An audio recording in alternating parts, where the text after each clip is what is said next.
On a Sunday night, destruction and disbelief in the capital. And I looked up and down the street and I did not recognize my neighborhood. I mean, the trees are all gone. The chaos after Friday's twin tornadoes and what the wind took. We're with those still a bit stunned, still without power or possessions. Also tonight, just as Supreme Court nominee Brett Kavanaugh was getting ready to face his accuser, another woman has come forward. And there may be more. This is The National.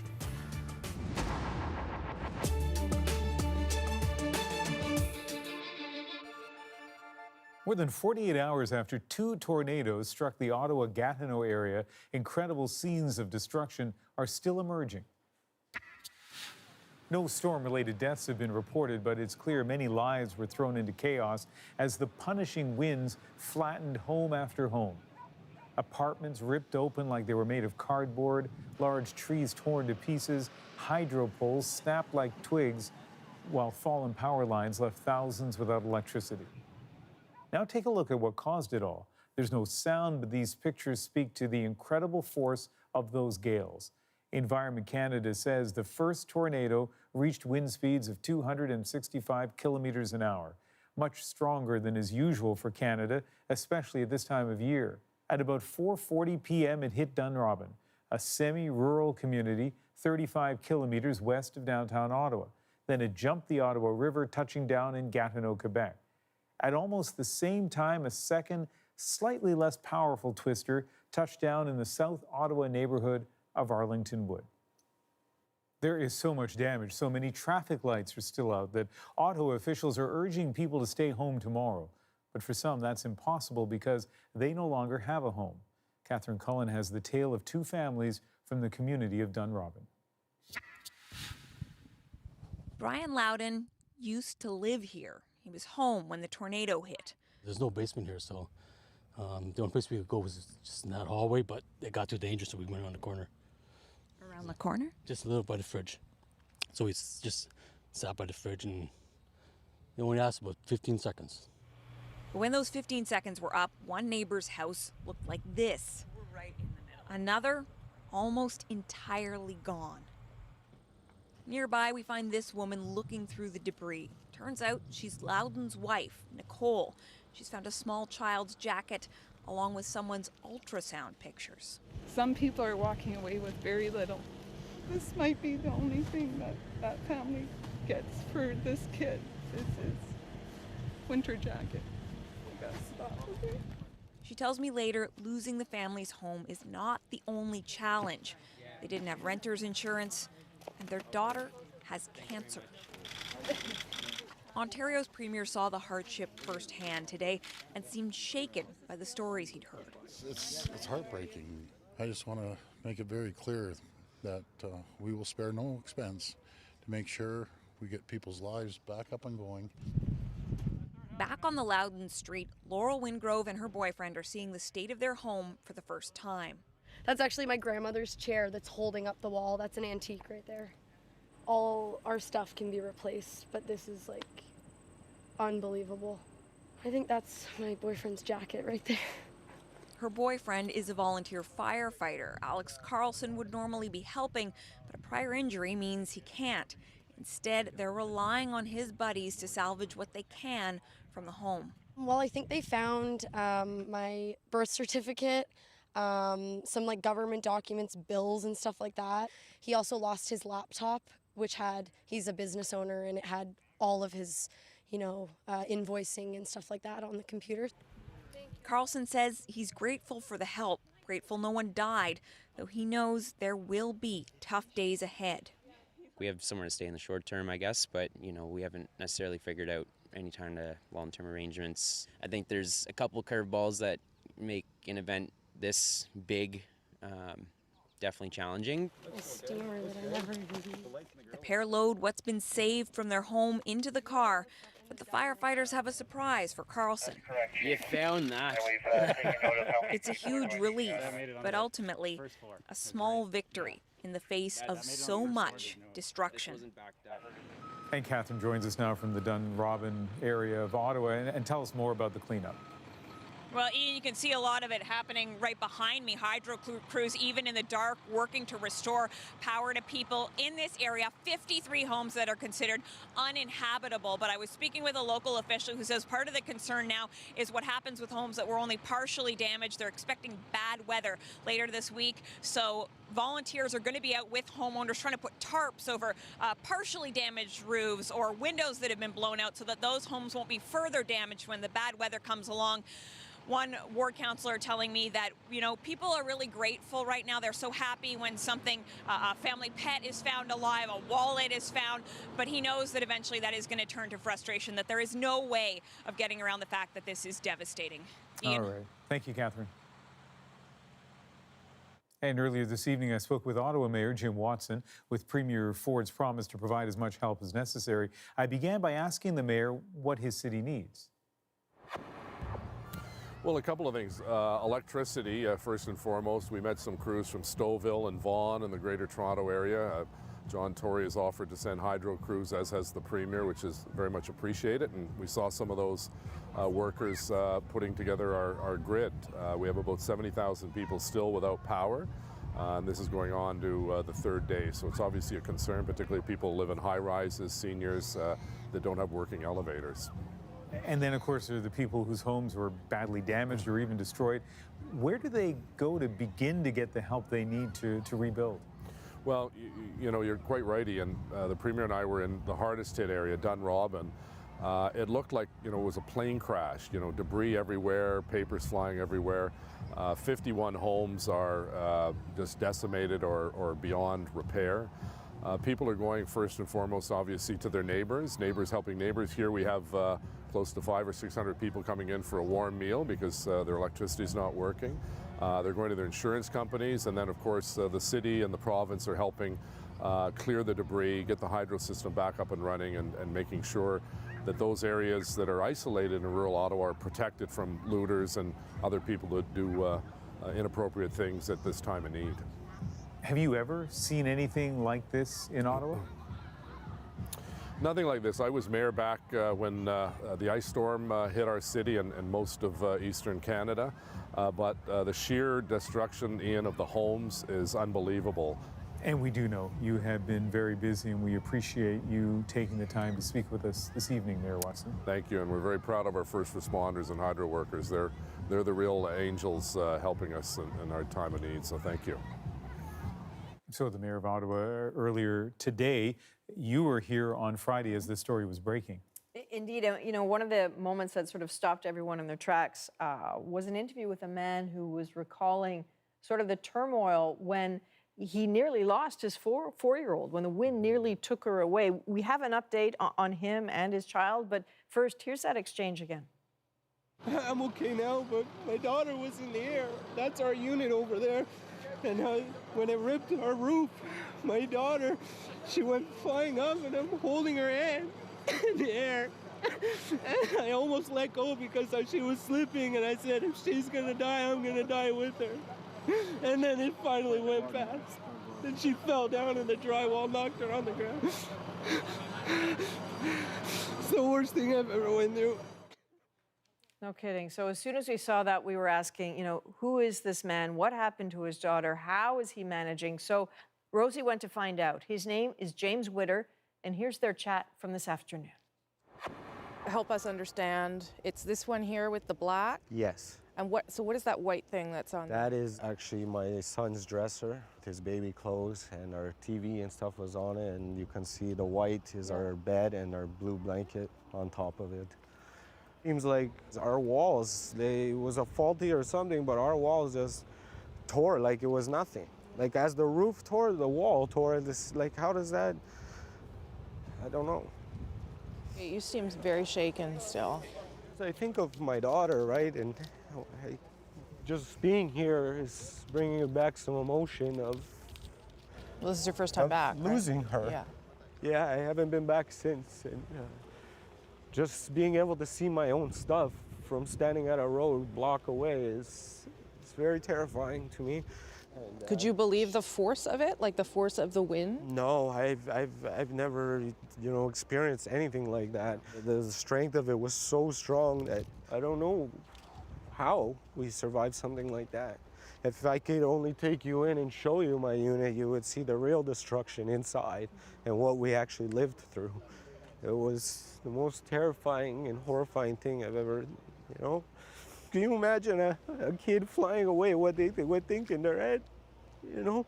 So She was in the air, like she was literally in the air. Yeah, she was up, and because I tried to whip her off of her bed, and that's what I think gave her the vert, and with the wind pulling at the same time, that's what kind of got her up there.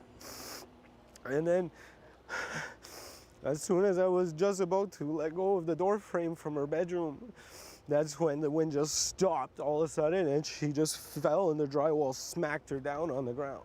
The drywall that had been pulled off the wall. Yeah, it smacked her, not off her wall, but somewhere in the building, or the debris from the end of the tornado smacked her directly on the ground. And what was she doing? Was she like screaming? Did she understand? She didn't understand. Till this day, she still doesn't understand really what weather is and what it does, like how it can do that. But this is happening in seconds. It's all seconds. It all happens so fast, but when you're actually in it, it felt like forever. And I just thought to myself, this is it. Our family is gonna die here. We're gonna die together. We lost everything. We have no insurance, and we have nothing now. Absolutely nothing, you know. Everything that we did have is pretty much destroyed. Maybe if they do allow me back in, maybe if they let me back in, I will be able to salvage some clothes, you know, maybe some items that I had stored away, the family artifacts and stuff that are sentimental to me. I don't know, do you feel lucky that you're at least okay and the kids are okay? I feel more than lucky. I feel blessed, and I feel like there's a reason that God gave me and my family a second chance on this earth, because if you know, sure you've seen lots of storms around the world that, you know, most people, when you lose your roof is one thing, but when you lose your roof and your walls, most of the people, they don't survive, especially the whole family. Yeah. So the fact that we all survived is a total miracle, and it's unbelievable to me that we could actually live through something like that. And I hope in my life I never have to go through something like that again. Wow. Renee Filippone covers developing stories for us Sunday evening, so she is tracking the latest on this one. Lots of people in the Ottawa area still without power tonight, but it's about more than just downed lines. A major transformer substation also taken out. So Renee, help us out here. What are the latest numbers? When can people hope to have the lights back on? Well, Adrienne, right now there are nearly 80,000 homes and businesses still without power, and it will likely take several days before everything can be restored. Now, the main issue, as you mentioned, is that destroyed Maryvale substation. It's a small but very important one. It's where Hydro One feeds electricity into the Hydro Ottawa grid and powers about half of the city. So along with all the downed wires, Hydro crews are trying to come up with a plan to bypass the Maryvale substation. And this will work for some areas, but for thousands in Canada and South Nepean, the only electrical wires reaching those communities come from that substation. So it needs to be repaired quickly. And to help make that happen, crews from other parts of the province are now in Ottawa. But Hydro Ottawa is asking people to turn off lights and unplug appliances to cut down on electricity use. They don't want to overload the system as it gets back up and running. So the message for residents right now is to stay home tomorrow and off the roads, because with a lot of street lights out, it can be very dangerous. And all schools run by the Ottawa Catholic School Board and the Ottawa Carleton District School Board will be closed tomorrow, as well as a handful of schools in the French Catholic School District. The hope, at least right now, is they will be back up on Tuesday. Meanwhile, Adrienne, 4 people are still in hospital from injuries related to the tornado. 2 are in critical condition. The other 2 are described as stable. Okay, Renee, thanks very much. We will have more on the tornadoes later on the National, including a story about the kindness of strangers. I kept thinking, if I was in that scenario and sleeping overnight at the shelter, what would I need? And what I would really hope people would step up as well. That story's coming up a little later. Now to the Brett Kavanaugh story. The woman accusing the U.S. Supreme Court nominee of sexual assault has agreed to testify on Thursday. And with Me Too in mind, Republicans who want Kavanaugh confirmed also want to avoid attacking Christine Blasey Ford. Paul Hunter with the latest on this high-stakes balancing act.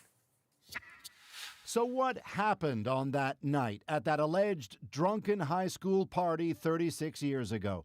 Christine Blasey Ford's story is well known, that Brett Kavanaugh, Donald Trump's pick as U.S. Supreme Court Justice, sexually assaulted her.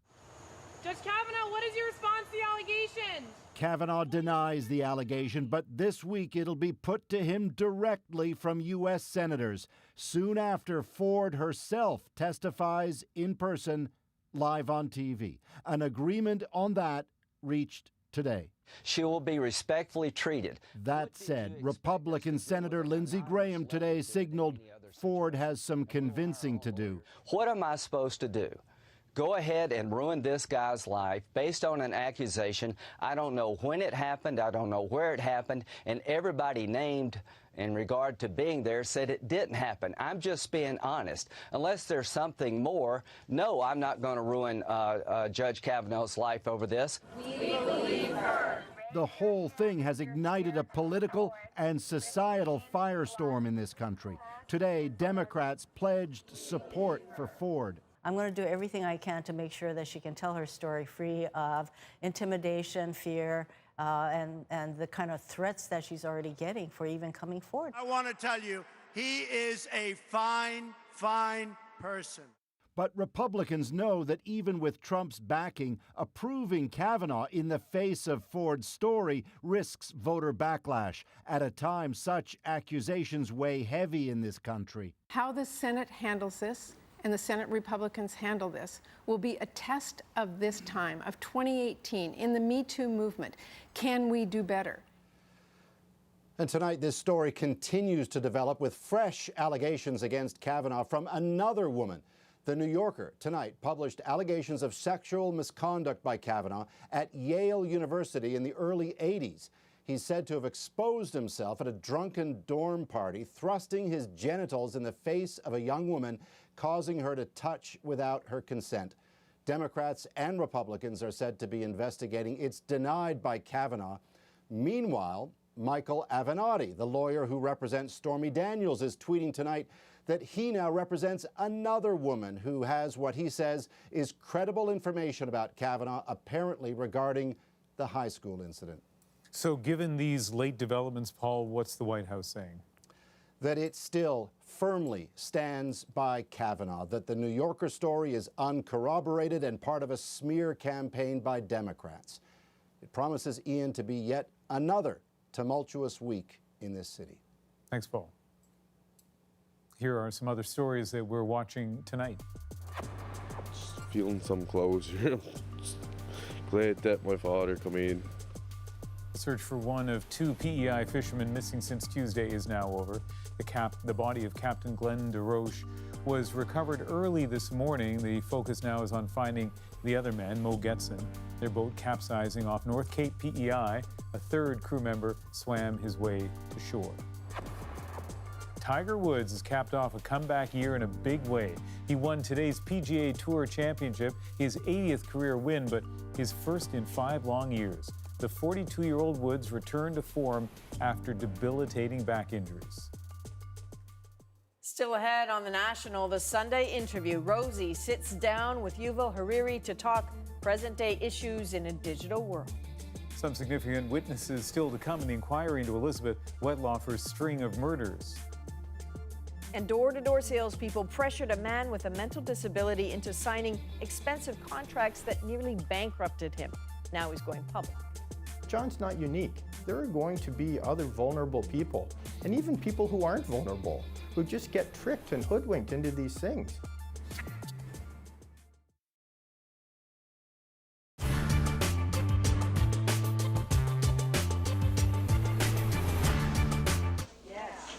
A mango is a mango is a mango, right? Well, not quite.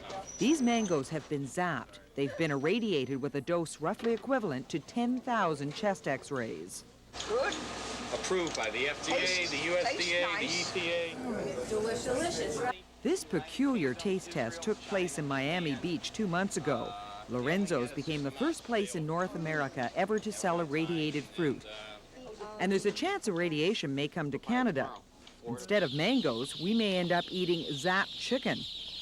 The irradiation of food may become one of the hottest health issues of the 1980s. Here is the first really new method of food preservation. You want to get nuked? Sure, go for it, and let's build a silo in my backyard. Oh, I have eaten irradiated food, and I certainly would actively look for it if it was in the supermarket. This is cobalt-60, a byproduct of Canada's nuclear reactors, and the most common power source of food irradiation. This is how it works. Chicken, for example, goes into the irradiator on large pallets. Inside, the cobalt-60 rods are raised from a pool of water. The chicken revolves around the radioactive source. The rods are returned to the water, and the irradiated chicken moves outside. The government is now considering allowing the irradiation of poultry for two reasons. Firstly, to cut down salmonella poisoning. Most cases of salmonella poisoning in Canada involve poultry. Secondly, to extend shelf life. For 40 years, scientists have studied food irradiation, and most have declared it safe. They point to the astronauts who munched their way to the moon on zapped steak. They say it's safer, cheaper, and more effective than chemical sprays and fumigants. Sprays and fumigants that in some cases have been outlawed. We're looking in agriculture for non-chemical means of protecting the crops or the animals. Dr. Norm Tape of Agriculture Canada has just been made chairman of a UN group of all 26 nations that currently irradiate food. Irradiation isn't going to be a panacea. It's not going to be our milk supply or breads and our meats and our fish and all that. I think there are going to be selected applications where there are health benefits and it's economically feasible. The people that work here at Atomic Energy of Canada Limited have asked the government for approval to irradiate poultry. They're waiting for the government's decision with great interest. Most of the 140 irradiators now in use around the world have been produced right here. In the majority of cases, they're used to sterilize medical and hospital disposable goods like surgeon's gloves or cotton swabs. It's a multi-million-dollar business, a growth sector in a nuclear industry that has been slumping badly. If the government gives the green light for food irradiation, AECL could be the big winner. Well, we're talking many millions of dollars of business a year, well downstream.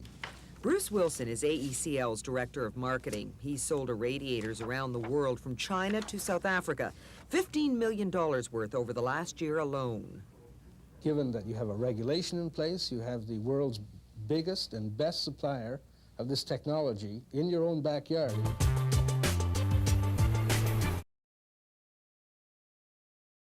Good.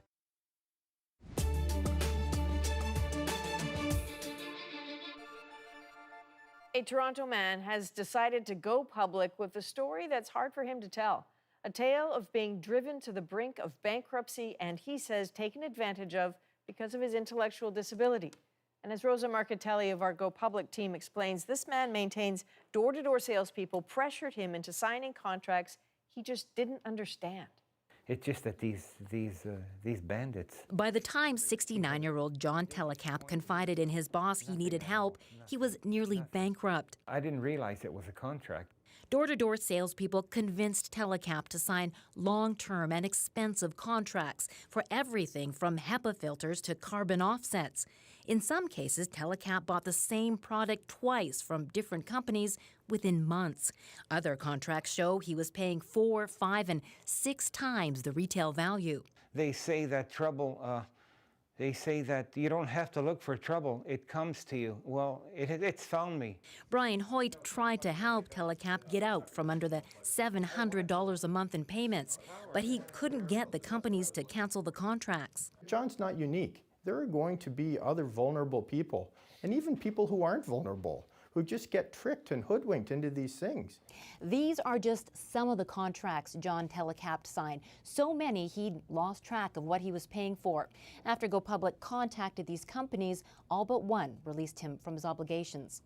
Only 2 provinces, Alberta and Ontario, now ban door-to-door sales of most heating, air and water services.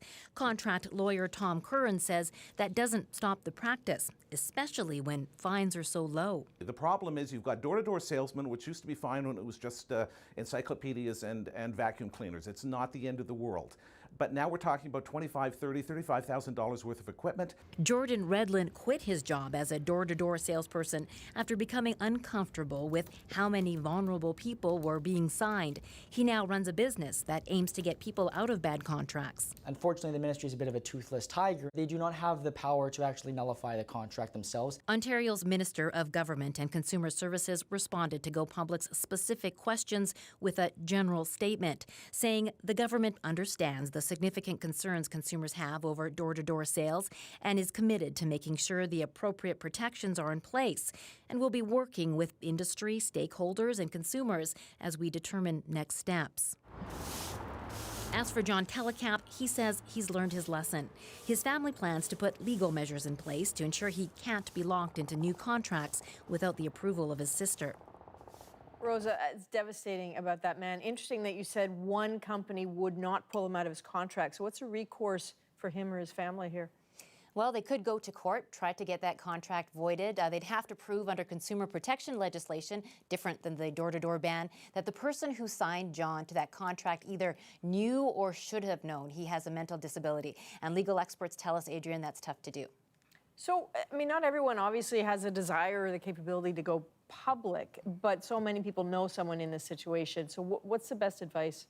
Yeah, that is the big problem here. We get a lot of these kinds of complaints, at least once a week, to Go Public. And the reality is there's really little people can do. They can complain to the company in charge of billing for these heating and cooling companies. In Ontario, for example, that's Enbridge. But even if the billing is stopped, it doesn't void the contract. And the company behind the contract could still pursue the debt. So there's no easy fix here. Shut the door, I guess. Mm-hmm. Rosa, thanks very much. You're welcome. And if you have a story you'd like Go Public to investigate, please send an email to gopublic@cbc.ca. Still ahead tonight on The National, how communities rally together to help out after that tornado hit north of Gatineau. And his first book focused on the past, then he wrote about the future. Now Yuval Harari talks about the impact of tech on the present in the Sunday interview. One scenario which people often don't think about is that as AI becomes better in understanding our feelings and emotions and reacting to them, we might actually become very intolerant of humans.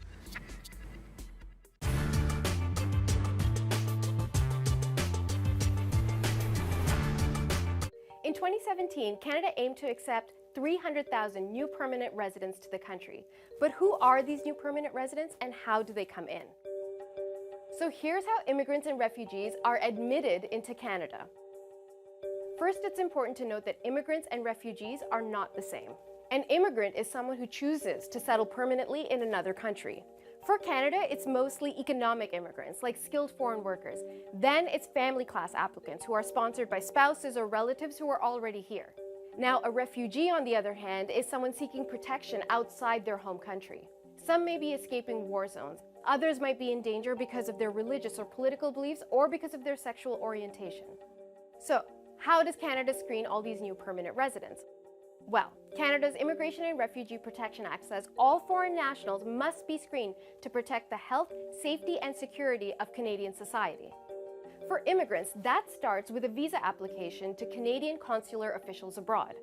Officers will scrutinize their documents, histories, and personal relationships, and police checks make sure that the applicants haven't committed any serious crimes or violated international laws. And if at any point someone seems like they might pose a security threat, they have to go through interviews with either CSIS or the CBSA. And they even undergo health screening to make sure they won't pose a burden on the healthcare system. By the time it all checks out, it could be years before they're offered a permanent resident visa. For refugees, the process is similar, but more complicated. Canada's refugee screening process is divided into two categories: resettled refugees and asylum seekers. Resettled refugees start their applications abroad. Asylum seekers, like people who walk across the border from the United States into Canada, usually start their process here, either at a CBSA office or at a screening station. all resettled refugees must be referred to Canada by a designated organization like the UN's Refugee Agency. Before that can happen, applicants are scrutinized during in-depth face-to-face interviews. All refugees to Canada go through at least 2 of these interviews.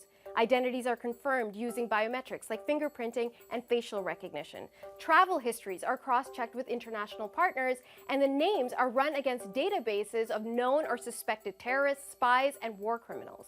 Then CSIS, the CBSA, and the RCMP can screen even further. Only after all of that can a person be granted refugee status to come to Canada. And remember, many applicants won't find a permanent home in Canada even if they are granted temporary asylum. Of the 15,000 in-country refugee applications processed in 2016, about a third were rejected. And that's not counting the hundreds of applications that were already terminated because the applicants either had criminal records or they abandoned their claims. Whether someone comes here as an immigrant or a refugee, the process is thorough. One security source tells us if there are any remaining concerns about an applicant, they'd sooner reject them or turn them aside than take a risk.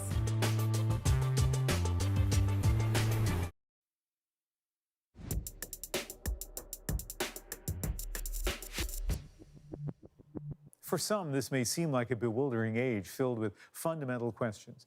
Is liberal democracy in crisis? How will the rise of nationalism affect inequality, nuclear threats, and climate change? What do we teach our children? Well, tonight, Rosemary talks with a man who's helping cut through some of the confusion. Yuval Harari thinks big for a living. Not so long ago, he was an obscure history professor, but his 2014 book, Sapiens, changed all that. He explored the past, cramming 150,000 years of human history into 400 pages. Authority will shift, transforming himself into a literary phenomenon. Ladies and gentlemen, please welcome once again Yuval Noah Harari. Name dropped by the likes of Mark Zuckerberg, Bill Gates, and Barack Obama. The other book that I really enjoyed, a book by an Israeli author, Yuval Harari.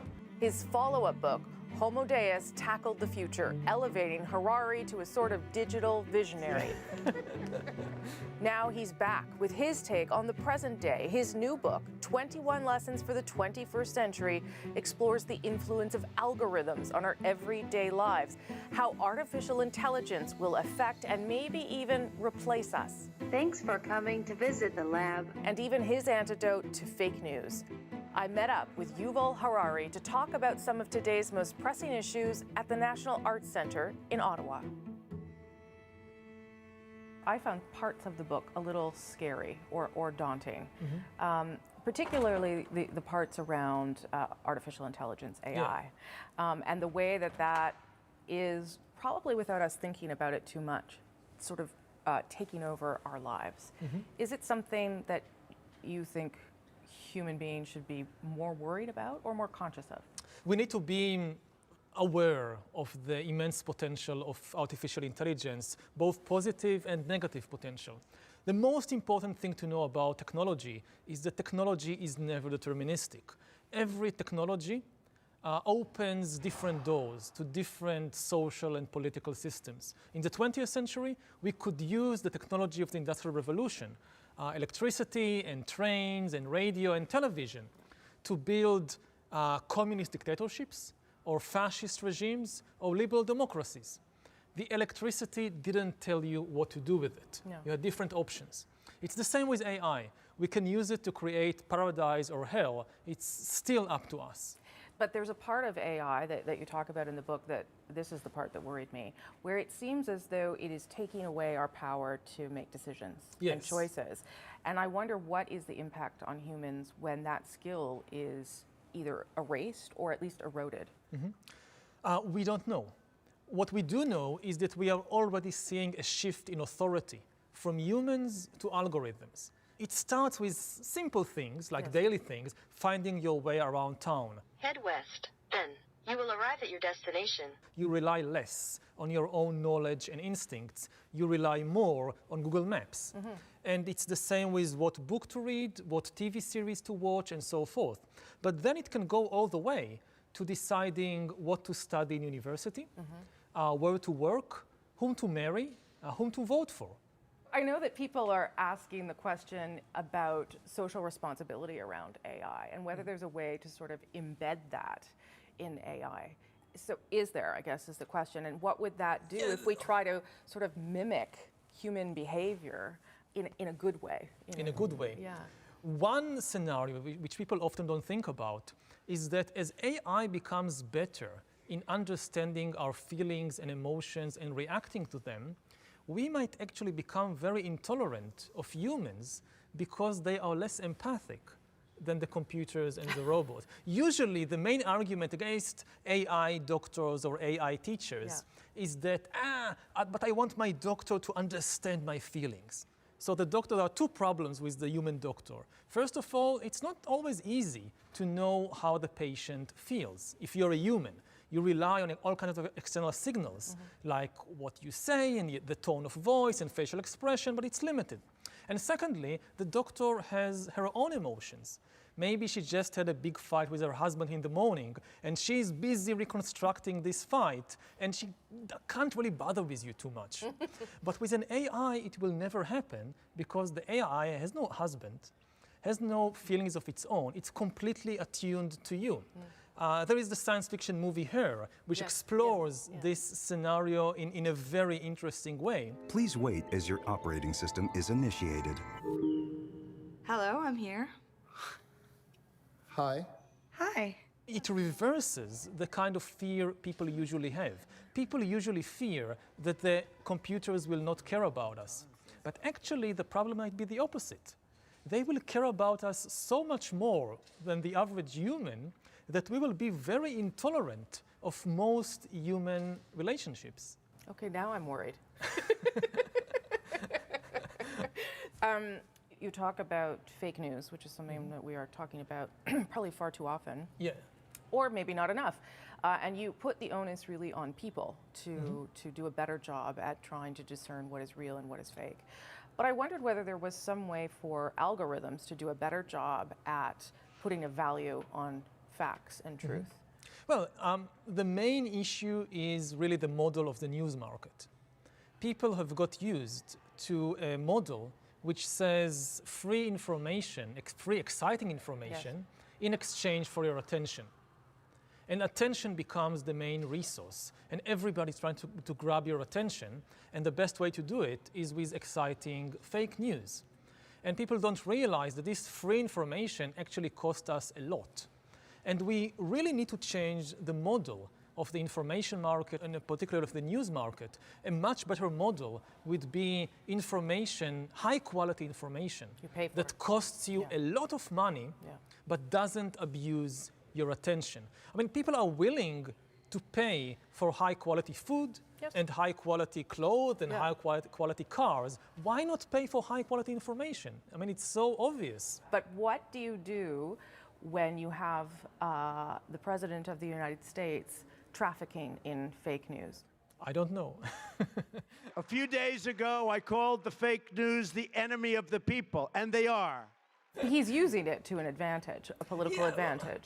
Of course, but again, he is talking basically to his base. Yes. I mean, and what we need to understand about human beings is that, again, it's almost all human beings throughout history. Humans think in stories, not in facts, not in statistics. You can it's very difficult to change people's opinions and loyalties just by bombarding them with more facts. You need to change the story. The only thing that is really effective against one story is another story. So if, for example, somebody is going around talking all the time about immigration and nationalism and my country first and only my country is important. Someone named Donald Trump, yes. We won't name anybody. It's not just him. It's quite common, this story today. We should remind people that, look, humans now face 3 existential dangers. It's nuclear war, climate change, and technological disruption. All these problems are global problems. They cannot be solved by any single nation, however powerful. So anybody who cries, my country first, I would ask, what is your nationalist solution to climate change? What is your solution to nuclear war? How can your country by itself, without cooperation with other countries, deal with it. There is no national way to do it. We can only do it through global cooperation. You start the book saying that we are at a moment where we are looking for a story, a new story, that we are unhappy with small L liberalism, the story it has presented to us, or worried about what's happening next. How do humans find that story? It's one of the most difficult questions in history. How do you create and spread a story? Now, the liberal story has been the best story for quite a long time and benefited humanity enormously. But what we need to realize is that as conditions change, as the technological realities change, and as a result, economic and political realities change, the way we understand the world must also change. Yes. And what was very good and beneficial 50 years ago might not be adaptable to the new conditions. Unfortunately, at present, the only thing that the political system in most of the world is able to generate are nostalgic fantasies about going back to the past. Yeah, the golden era. Yeah, they have no real vision for where humankind will be in 30 years, in 50 years. Nobody has any idea how the world would look like in 2050, how the job market would look like, how the political system would look like. And what we get from too many leaders is nostalgic fantasies. Let me end on this. Given everything we've been talking about, do you worry? Yes. You do. You do worry about this. Yes, but I also, we need to balance being worried and being hopeful, and remind ourselves that, the future is not inevitable. Humans are able to rise to the occasion and to confront these enormous challenges, but it depends on our wisdom. Nice to meet you. Thank you. Appreciate it very much. It depends on our wisdom. Good words there. Tomorrow night on The National, police in Los Angeles use algorithms to predict where crimes might happen, who might commit them, and as Kim Brunhuber tells us, that has community activists really concerned.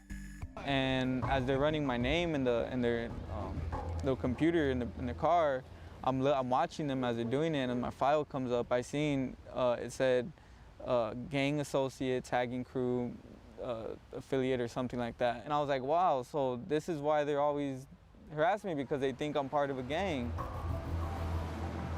Now, some community groups are fighting back.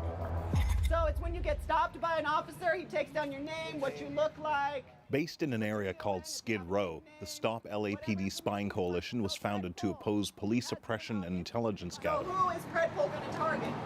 We already know. Operation Laser. Now, volunteer Jamie Garcia is trying to warn the local community about the dangers of predictive policing.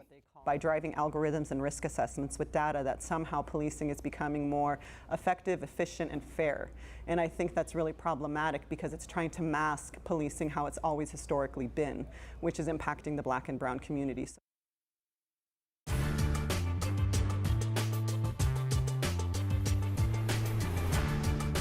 Name an Oscar Best Picture winner. No Googling, just try. No, can't even think of a single Oscar Best Picture winner. Well, it's time to ask, what's an Oscar really worth? Good title. So an Oscar statue is worth about, well, $900. That's what it costs in the US to manufacture one of these things. Well, not this. This is a plastic knockoff. But the real deal is actually not made of gold. It's made of bronze with gold plating. But win one of these, and you've got it made, right? Well, maybe not. Winning the Oscar for Best Picture is worth an additional $10.3 million US in box office ticket sales. Okay, not bad. But the only thing better than winning an Oscar might be actually winning a Golden Globe? Wait. Yeah, I know, the award given out by a bunch of loopy foreign film journalists that many of us have never heard of? Well, yeah. Not only do they have the better show, I mean, hello, open bar, but Golden Globe winners can enjoy a box office boost on average of additional $14.2 million. Because, well, for one reason, it's early in the season, so we're not all sick of those movies yet. So winning an Oscar can help you get some more ticket sales, but what does it cost to get one? Let's do the math. Studios spend big to get Oscars. Cost of a newspaper ad, about $72,000. And then there's all these DVD screeners that they send out to the awards voters, and those cost in total about $250,000 for each film. And then on top of that, each movie needs an Oscar consultant. Yep, that's a thing, an Oscar consultant. All in all, studios spend about $10 million per film during the award season. Now, hold on a second. What was that box office boost that little bump you got for winning one of those Best Picture Oscars? Right, $10.3 million, and it costs $10 million for a campaign? Not sure that math adds up. But after all that campaigning, all those red carpets, all those luncheons with Oscar voters, what do the actors actually get out of it? Well, turns out that winning an Oscar can actually help bump up their salary. Men who win Best Actor can expect a salary increase of roughly $3.9 million. Women who win Best Actress can expect an increase of $500,000 or less. Might have something to do with that Oscars so male hashtag I've seen floating around. All right, so if this little baby doesn't help your career, or at least your salary, you can always sell it, right? Well, not really.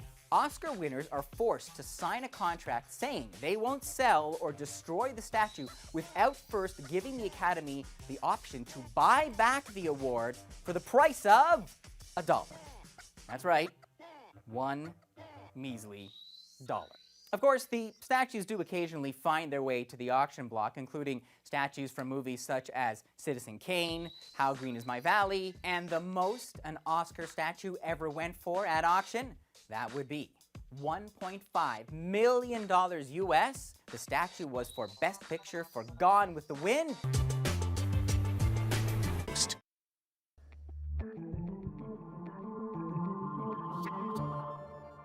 We are going to do this.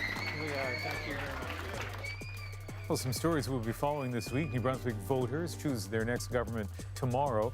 In a tight race, the party leaders were not taking anything for granted today. The Liberal leader, Brian Gallant, was joined by Atlantic Canada's other Liberal premiers. He's looking to become the first New Brunswick premier to be re-elected since 2003. Canada is facing a deadline of October 1st to land a NAFTA deal with the United States. And today, the Prime Minister said the two sides may talk on the sidelines at the UN General Assembly meetings this week. The fact that many of our negotiators, many of our teams will be in New York at the same time, it's very likely that conversations continue in a constructive but less formal way. It's not clear when formal talks will resume.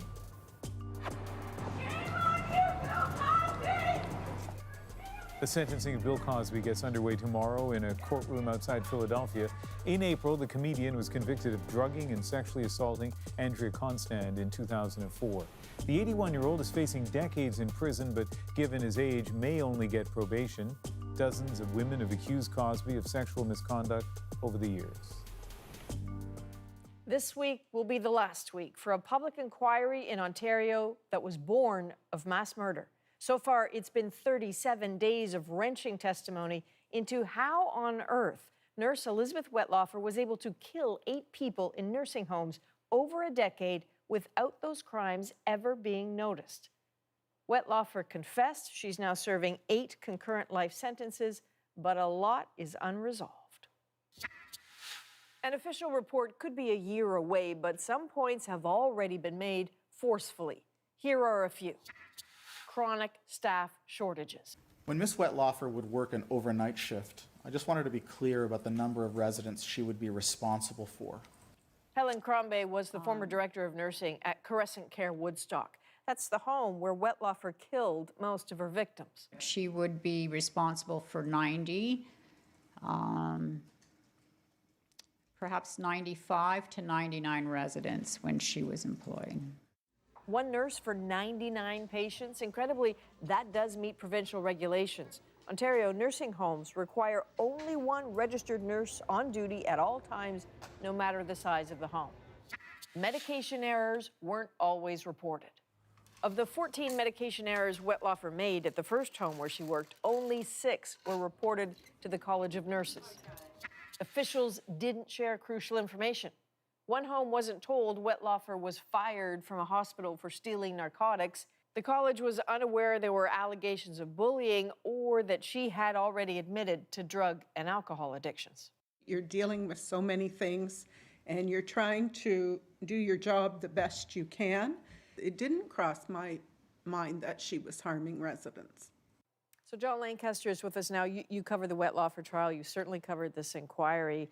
What's your best instinct about what we can expect this week? Well, we're going to switch gears tomorrow. For the first time, this inquiry is going to hear from those most affected by these crimes, and that's the families themselves, loved ones, relatives.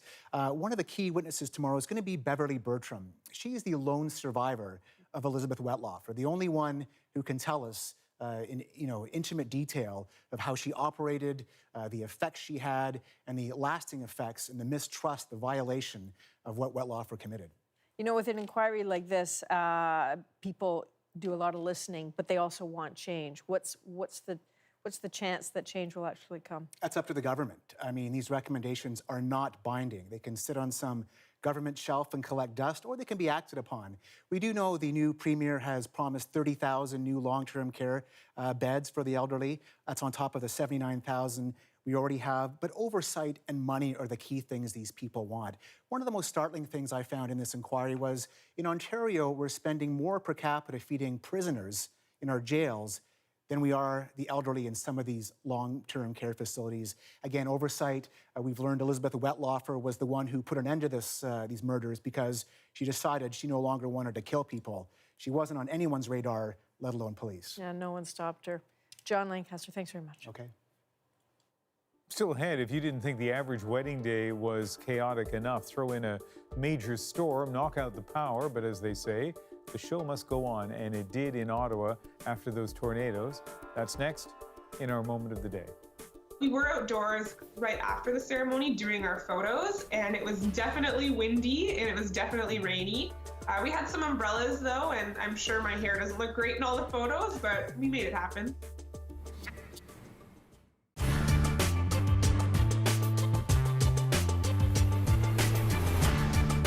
Christmas again, which, as far as I can tell from reading the newspapers and watching TV, is the season people the world over celebrate the birth of Jim Carrey.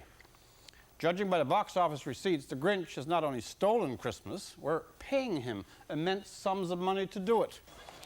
You know it's Christmas in Toronto because the malls are full, the downtown is paralytic with credit card overload, and the great plastic and styrofoam mastodons known as Mel's Moose are undergoing gender surgery and trying to pass themselves off as reindeer. Where I come from, moose have a purpose. They're alive and they're edible. And they're rarely, if ever, encountered in front of the downtown bank machine and never, to my knowledge, next to the check-in counter of any local hotel. Toronto at Christmas is a zoo, thanks to Mr. Lastman, both literally and figuratively. It's better than Ottawa, I suppose. I don't think it'll ever be Christmas in Ottawa again. The Liberals are back with more seats than ever for a third term. And the need for Mr. Chrétien to play Santa Claus or Jane Stewart, head elf, are lost and gone forever. The Prime Minister, Mr. Chrétien, will be sending out a few presents. An autographed copy of Red Book 3 will be hand-delivered by Governor-General Adrian Clarkson and consort John Ralston Saul to everyone who voted Liberal in Ontario, which is everyone in Ontario. Simultaneously, they will enter it for the Giller Prize, the prestigious Fiction Award, which very surprisingly has overlooked the two even more stunning fantasies by the same author, Red Book 1 and Red Book 2. Stockwell Day will not be in Ottawa this Christmas. The Stockwell Days plan to spend a quiet Christmas moaning at home and viewing outtakes from some of the summer's more buff Alliance commercials. Mr. Day may or may not eventually rappel his way to 24 Sussex Drive, but should he ever decide politics is not his game, there'll always be a home for him in Mountain Dew commercials. Joe Clark is having a merry old Christmas. He's been ho-ho-hoing, as only Joe Clark can ho-ho-ho, since November. He didn't win more seats, but he outclassed the competition.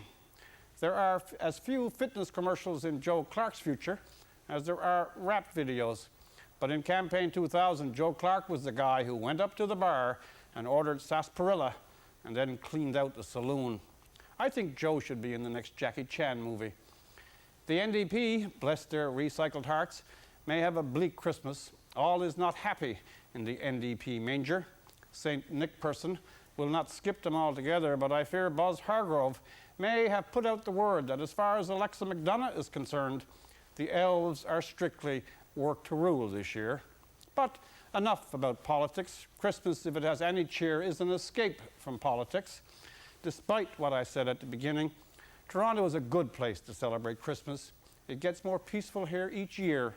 For example, there have been at least 2 snowfalls already in this city, and no one yet has called in the army. Christmas in Toronto without the military. Throw in a couple of styrofoam moose munching on the AstroTurf at the Dome, and you've got the perfect UNICEF card. Be cheerful. For The National, I'm Rex Murphy. Let's go back to the tornado story now. Those 2 twisters that cut a path of destruction through the Ottawa-Gatineau region on Friday. Tens of thousands of people remain without power.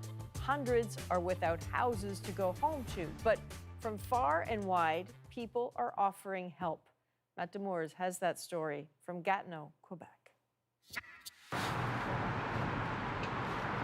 The disaster hit close to home for Sheila Riordan. She lives 10 minutes north of the Gatineau neighborhood that was hit. I texted friends and family to make sure everybody was okay, and I couldn't believe it was so close to home. Today she stopped by this donation center to drop off supplies and even a portable crib. Donations like that are sorely needed. Last night, almost 800 residents of Gatineau weren't able to sleep in their own homes. Some people won't be able to go back to their home for several months. Others have lost completely everything. Cleanup in the area is underway, but for those who can't get into their homes, there are urgent needs. The response from the community has been overwhelming. Staff sorted through mountains of donations today, and it keeps on coming. There's no word for it. It's incredible. The people are so generous here. Some people drove an hour to come here. Saint-Germain says at least 1,000 people stopped by with donations. The response was so big, she says they already have enough clothes. But food and hygiene products are still needed. So this donation center will remain open at least through the week. Matt Demore, CBC News, Gatineau, Quebec. So your average wedding day, if such a thing exists, is already a storm of activity. So imagine what happens when the real storm blows in and then blows out all that meticulous planning. That is exactly what happened to Ryan and Caitlin Fleet on Friday, but they did not let a power outage dim their celebrations. That's our moment of the day. We knew there was a big storm coming and that we had to rush at this point. No one really knew what was happening, if there was going to be lights. I think maybe people were questioning it in their minds, but they never actually asked me if everything was going ahead. The venue lost all power. We were in the dark. There's an alarm going off at one point. People just started figuring it out along the way, and I didn't feel worried at all. I mean, I knew that we didn't need the lights on to get married. Our venue was great for the whole thing. They had ordered outhouses in case we had no bathrooms later, and they did have a generator on the way. It was just, everyone find seats, let's set up lights, and let's make it happen. Our officiant was awesome. He was super calm throughout the whole process. And I think if anyone else had been freaking out, I might have freaked out too, but because everyone else kept it so cool, it didn't really bother me too much. Standing on the aisle, you couldn't see anyone in the crowd, so I guess it made us a little less nervous in the end of it, but it worked out. It was definitely a unique ceremony. And they're a unique couple. Like, what a terrific, chill couple. Good sports. As you know, we just had a wedding in our family, my older son. Congratulations. And there's so much pressure. People who have been married know this. For the wedding day to be perfect, sometimes maybe it takes a couple of tornadoes to put all that in perspective.